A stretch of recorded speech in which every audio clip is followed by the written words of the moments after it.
അക്രമ സംഭവങ്ങളും കൊലപാതക പരമ്പരകളും തൃശൂരിൽ തുടർക്കഥയാകുന്നു.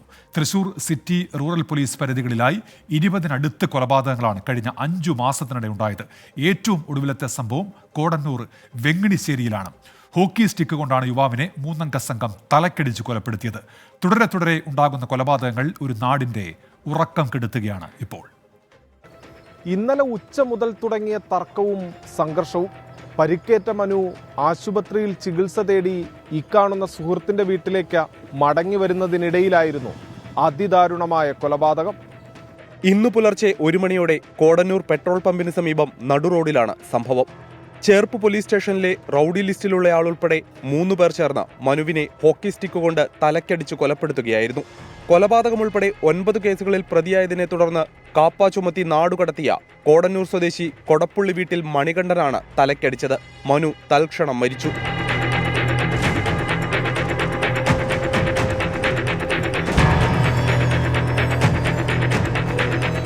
മനുവും പ്രതികളും തമ്മിൽ ഇന്നലെ രാത്രി തർക്കമുണ്ടായി. ബാറിൽ വെച്ചുണ്ടായ വഴക്കിനിടെ തലയ്ക്ക് മുറിവേറ്റ മനു ആശുപത്രിയിൽ ചികിത്സ തേടിയ ശേഷം സുഹൃത്തിന്റെ വീട്ടിലേക്ക് മടങ്ങുമ്പോഴാണ് വീണ്ടും സംഘർഷമുണ്ടായത്. തലയ്ക്കടിയേറ്റ് മരിച്ച മനുവിന്റെ മൃതദേഹം റോഡരികിൽ കിടക്കുകയായിരുന്നു. നാട്ടുകാരാണ് ചേർപ്പ് പോലീസിൽ വിവരമറിയിച്ചത്. മുമ്പ് നിരവധി കേസുകളിൽ പ്രതിയായ മണികണ്ഠൻ എന്ന് വിളിക്കുന്ന ആളാണ് ഇതിലെ ഒന്നാം പ്രതി. പിന്നെ അയാളുടെ ബന്ധു സുഹൃത്തുക്കളും ഇതിലെ മറ്റു പ്രതികളാണ്. ഇന്നലെ രാത്രി ഇന്ന് രാവിലെയും ഉള്ള അന്വേഷണത്തിന്റെ ഭാഗമായിട്ട് പ്രതികളെ കസ്റ്റഡിയിലെടുക്കാൻ കഴിഞ്ഞിട്ടുണ്ട്. അവരെ ചോദ്യം ചെയ്ത് അറസ്റ്റ് രേഖപ്പെടുത്തിയിട്ടുണ്ട്. സംഭവശേഷം ഒളിവിൽ പോകാൻ ശ്രമിക്കുന്നതിനിടെയാണ് പ്രതികൾ പോലീസിന്റെ പിടിയിലായത്. കൃത്യത്തിന് ശേഷം അമ്മാടം പൂത്തിറക്കൽ പാടശേഖരത്ത് ഉപേക്ഷിച്ച ഹോക്കി സ്റ്റിക്ക് പോലീസ് കണ്ടെടുത്തു.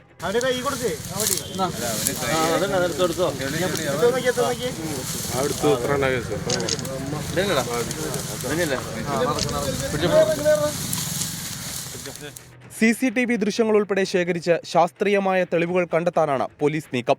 തുടരെ തൃശൂരിൽ കൊലപാതകങ്ങൾ ഉണ്ടാകുന്നതിൽ പൊതുജനം ആശങ്കയിലാണ്.